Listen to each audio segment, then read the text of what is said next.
You inherit an old grimoire from a distant relative you never knew. As you begin to read it, you discover it's a manual for summoning and controlling mythical creatures. The final page, however, has a warning: do not summon the phoenix unless you are prepared to face the consequences. The note that came with it was carefully written, the writer clearly taking their time to make sure I could understand it. To my dear great-grandniece. I regret we never had the chance to meet. Events conspired to keep us apart, though you never knew. However, this is not the time to dwell on such things. The fact you are reading this means my time has finally come to an end. It has been a long time coming, and I am grateful for what I had. But now I must pass this on to you, along with a secret. The secret being, there is much more to this world than you know. And this is something you need to know. As for why, you ask? Our family has a long-standing generation of belonging to this world, but only a few select members. You are the next in line, to be the curator. The curator of those creatures whom belong to myth and legend. This grimoire is the key. It is the lock. It is their world, and now it is yours to watch over. If time had been kind, I would have explained this all in person. But it has not, and so I must leave you to discover yourself. Please, read it. Learn it. Then call on one, and ask them to read this note. They will guide you to where you need to go. With all my love. Mabel Hingrich. It had seemed like a joke at first, though I didn't know who would play it. None of my friends were that way inclined, and my siblings care more of them steal your food when you weren't looking sort of playful. Not so much sending weird books through the post. I ended up asking Dad, and he gave me a strange look, before replying. Grandaunt Mabel? She's a strange woman, keeps to herself mostly. Or did I guess? I don't know, I never really knew her. Kind of the black sheep of the family, I suppose. I didn't tell him about the note.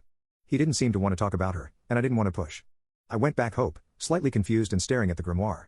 Its leather cover was old, embossed with a staring eye. I started leafing through it, my confusion mounting. Each section started with a painting, almost realism. But they depicted a window, behind which wandered all sorts of fantastical creatures. Each were titled, a simple name for what they were. Pixie, goblin, imp, it all started small. Each with their own sentence to summon, another to send them back, and an offering to link minds. Then it got bigger. Griffins, basilisks, mimics, even a sphinx. All still with their sentences and offerings. The yellow pages were thick and many, so many creatures labeled. I wasn't sure what to expect, as I saw more and more. Was what Mabel said right? Was this real, or the creation of a weird woman? It didn't sit right that such a book was made by an ill mind. It seemed too old and put together for it. But surely this couldn't be real, right? The last creature was different. It was the inky one with a warning, the window showing a wall of fire, a single black eye peering out. I shivered, feeling as though it was watching me. It had the usual descriptions, but then a stark difference. It seemed to be burnt into the page, stating, do not summon the phoenix unless you are prepared to face the consequences.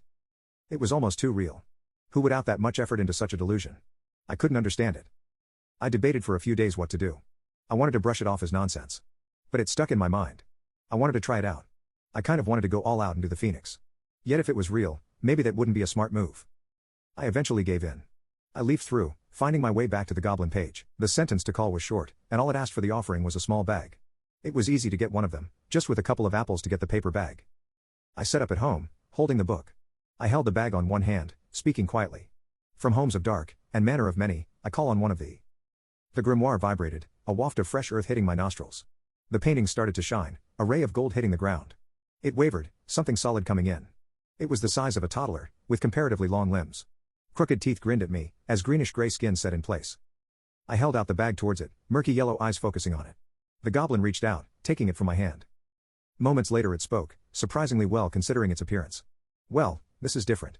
I assume old Mabel is no more?